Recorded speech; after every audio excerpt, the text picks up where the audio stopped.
Since time immemorial, the power and sophistication of Venice has been based on trade and shipping.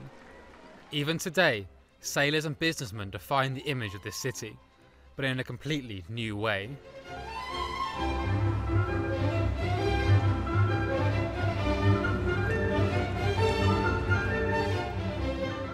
The ships are getting bigger, the biggest are 14-story giants towering into the sky.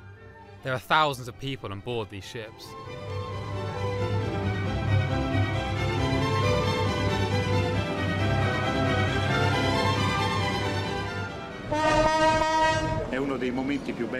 The happiest moment during every cruise is when all the passengers come out onto the deck to enjoy the magical views of Venice.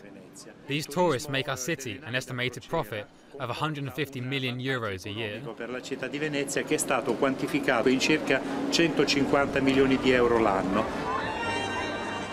There is room on each ship for up to 3,000 passengers. They will probably spend 1 or 2 days here in Venice, which is excellent business for the tourist industry. And yet, despite this financial blessing, many people have mixed feelings about the cruise ships. The giant ships certainly bring environmental problems. Even the canal had to be dug to a greater depth for them. But like anything else in life, there are pros and cons. So, we need to make the best of an awful situation and learn to deal with it.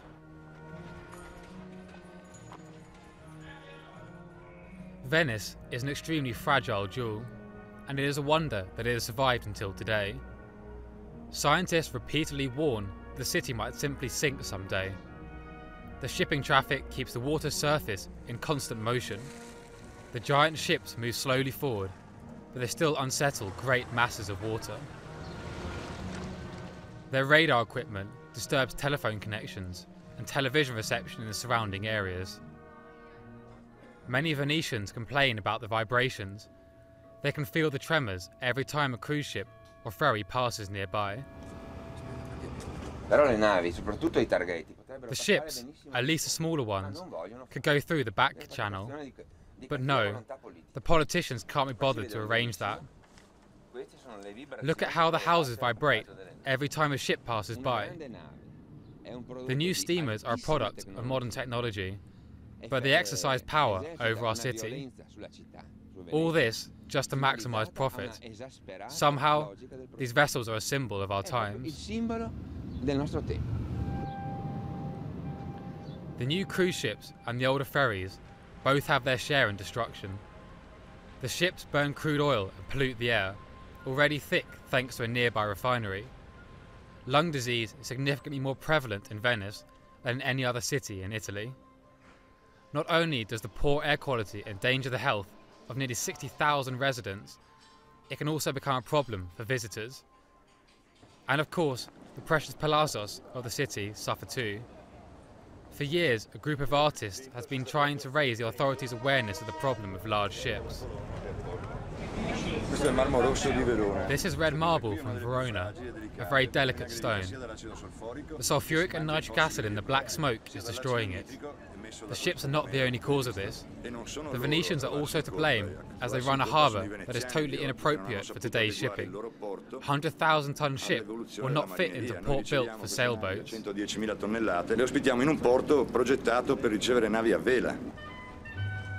The cruise ships anchor in the harbour in the middle of Venice. This is where millions of passengers get on and off. The facilities had to be modernised to provide a more efficient service, but the basic structure is the old one. The port is a major source of income for the city and provides many jobs, which is why people still put up with the huge vessels. Venice is the largest cruise port in the Mediterranean. The ships want to weigh anchor here. The tourists book these trips especially to see Venice. They do not want to be anchored in some other port outside of the city.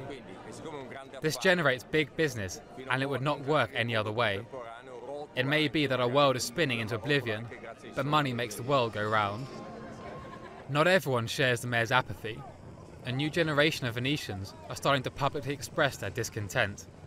They fear that the environment and conservation come up short, when huge economic interests are at stake. Even the mayor's nephew is amongst the protesters. In Venice, the installation of environmentally friendly solar panels is forbidden for aesthetic reasons, and yet they allow 350-metre-long ships to tower up from the Campanile of San Marco. Isn't that an aesthetic issue? It's absurd. We want things to change.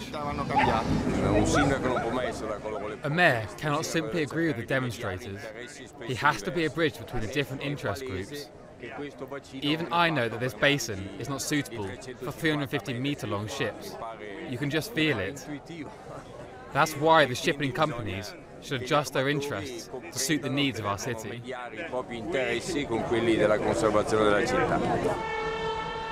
The international magnates the mayor is referring to are, of course, the most important customers of the giant shipyard.